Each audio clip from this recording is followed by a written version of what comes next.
ముఖ్య అతిథులు వచ్చారు. చెప్పండి సార్, ఈ యొక్క ఆత్మకథన సభలో గౌడ్లకు ఏం చెప్తున్నారు? లేవు, ఉండడానికి ఇల్లు లేవు, ప్రభుత్వ దవాఖానాలు లేవు, రోడ్లు లేవు, మా పిల్లలకు ఉద్యోగాలు లేవంటారు. కేసీఆర్ రాచరిక పరిపాలనని బొందబెట్టాలంటే మీ చేతిలో ఉన్నటువంటి గొప్ప హక్కు, ఓటు హక్కు. మునుగోడులో, హుజరాబాద్లో ఒక చెంప చెల్లు మనిపించారు. ఇవాళ మునుగోడులో రెండో చెంప చెల్లు మనిపిస్తేనే ప్రజలు ఆశించిన దీపావళి పండుగ 6వ తరగతి జరుగుతుందని చెప్పి పిలుస్తాను.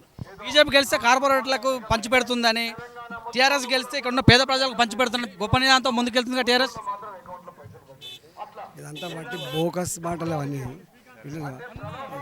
డబుల్ బెడ్రూమ్లు పేదలకు కట్టిస్తా అని చెప్పిండు, కట్టించిండ? మరి ఎక్కడ పోయినాయి పైసలు?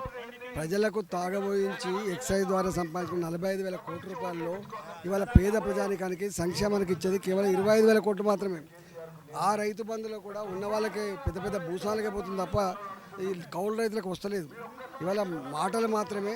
ఇవాళ ఇతరుల మీద దాడి చేసి, ఇతరులను బదనాం చేసి తాను గొప్ప నాయకుడు చెల్లమైనటువంటి ప్రయత్నం చేస్తుండొచ్చు, కానీ తెలంగాణ ప్రజలు ఆయన మాటలు నమ్మడానికి సిద్ధంగా లేరు.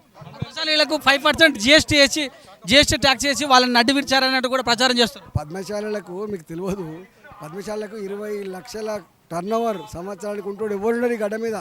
అసలు జిఎస్టీ చేనేత కార్మికులు అట్రాక్టే కాదు. చేనేత కార్మికుల పెట్టిన పవర్ మినిట్స్ లాభపడుతుండొచ్చు, కానీ చేనేత కార్మికుల యొక్క సంవత్సరం టర్నోవర్ 20 లక్షలు ఉండే ఆస్కారం లేదు.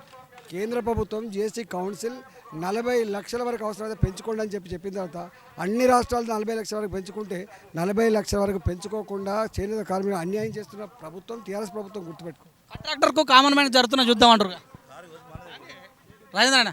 కాంట్రాక్టర్కు కామన్ మ్యాన్ జరుగుతున్న యుద్ధం అంటారు.